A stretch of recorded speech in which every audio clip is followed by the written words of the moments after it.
Hi, my name is Namayam Gonella, and I am the owner of Imara Designs. Imara Designs is a fusion or collaboration of the two cultures that I come from, which is the Caribbean culture and the African culture. So from that, I was able to create a space that celebrates both of those, in terms of my identity and what I identify with. What we offer currently in the store are clothing items, fabrics, accessories in terms of jewelries, bags, journals, and so forth. So that's basically what we provide, and we do have both male, female clothing, and children. I was born right here in the lovely island of St. Kitts, and my mom is Kittian and my dad is from Tanzania, and so I was brought up in both spaces. And in terms of the Caribbean, for me, I was born in St. Kitts, yes, but actually I did not live in St. Kitts for most of my life. And so I would have lived in Jamaica, and I would have lived in Trinidad and Tobago, and then spent summers in Antigua, Barbados, and all of these places.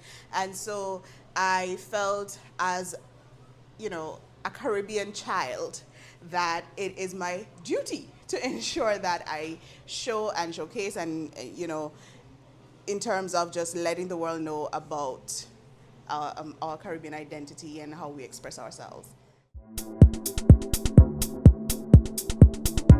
We're bold in terms of how we express ourselves through music, through dance, and so forth. So we have those similarities, although they may be different somehow, but we are also very hospitable.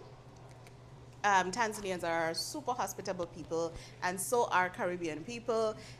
We love food and so forth. And so, all of these things, in terms of similarities, I guess it helped me in terms of just being able to, I guess, blend in wherever I was. Yeah. It means a pillar, steadfast, you know, something that's unshakable, unmoving, and so something that's sturdy that will withstand the test of time. Basically, yeah. It's a Swahili word. Oh, Imara Designs is old.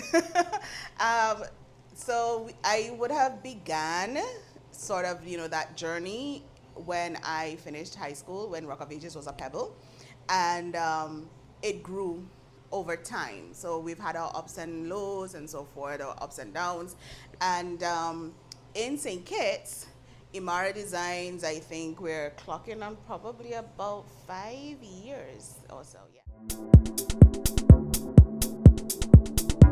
So, my mom was nearing retirement and she wanted to retire home in St. Kitts.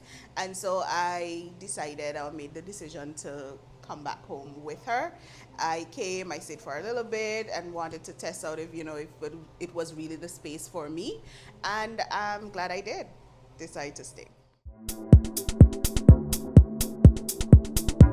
Because we cater to so many spaces, and it has been sort of getting to know situation. So when I was based in Trinidad, the clientele was different in terms of individuals did not want something as simple as one person did not want to see, let's say, their style or their fabric anywhere else. So in terms of procuring items, I could only bring maybe one or two of anything. Whereas when I came to St. Kitts, that's the mentality I began with. And it turned out not so. So I then had to be bringing more of items because persons see something and they're like, yes, I want that, exactly that. And so I had to sort of learn the market here. And as we shipped, I mean, we've always shipped abroad, but now we ship a lot more. We have a lot more clients in the States, in the Caribbean, and so forth, in other islands. And so, obviously, catering to their preferences as well, their needs, and so forth. So, that I think has been one of the biggest challenges. And then just the shift in likes and dislikes over time, and sort of just trying to stay ahead of the curve Over time we actually began with clothing and more traditional African clothing, and then that became complicated. I was a cottage-based business. When it became complicated, I went and just, what? I'm gonna buy, in terms of just provide the fabrics. I said, okay, I'm gonna provide the fabrics and you sew whatever you want. But then over time, the client's needs changed. The market wanted clothing, wanted accessories, and so forth. And then when I came home, and I fell in love with the madras even more. And the madras is the Sinkis national print. And so once I fell in love with that, I was like, well, no, I have to create something for this, something that I can say, well, yet, a conversational piece or something. And so I started off with the diaries, and then I designed bags, tote bags, and so forth. And so each year now I come out with a new madras item, whether it's a tote or bangles or diaries or a different design in tote and that kind of thing. So just, I think one of the biggest challenges is just trying to understand your market and solve the problem that the market has. Yeah. What has been the highlight of your entrepreneur? Riddled with poverty. I think that is the biggest misconception, that nothing good or bright or anything like that exists in Africa or can come out of Africa.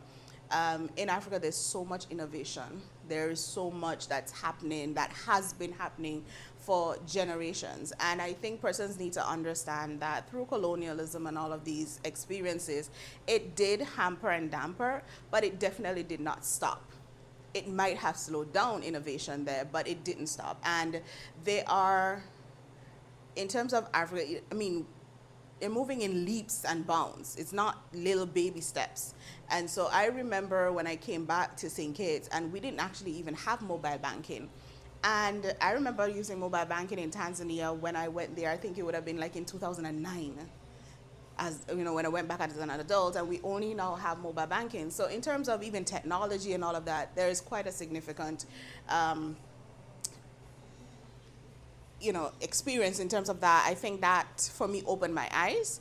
I think individuals need to look at Africa from the perspective that individuals there have overcome so much over the decades post-colonialism, and what is happening now is beyond whatever you could imagine. So for me, it's like, yes, go there, see for yourself, so that whatever social media, the negative aspects and so forth. I mean, persons will say, oh, Africa is riddled with corruption and so forth.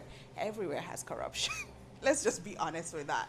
And if you're going to compare the negatives and so forth, also compare the positives. There's a lot of development in terms of infrastructure, and if the Hyatt and all of these hotels can see the benefits of being there, then I mean, why not us as individuals, even as Caribbean persons, to be able to go there and invest and help our brothers and sisters in whatever way. And we might think we're the ones helping, but we might be surprised that they're the ones who will be the ones to help us to grow and to prosper and to reach our next stage in development.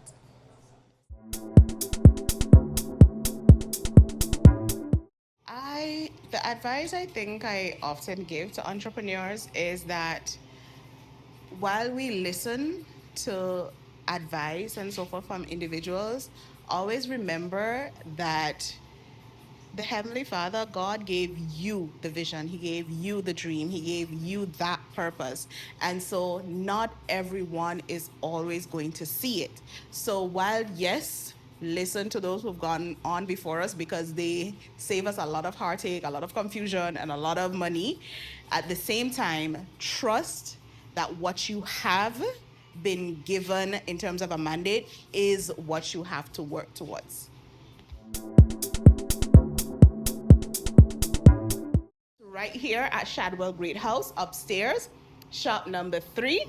And you can find us online on JAD stores, and you can see us on social media, our Instagram and Facebook page. They're both Imara Designs. So look for us there. If you see anything you like, just contact us. We're here for you and we're here to serve you.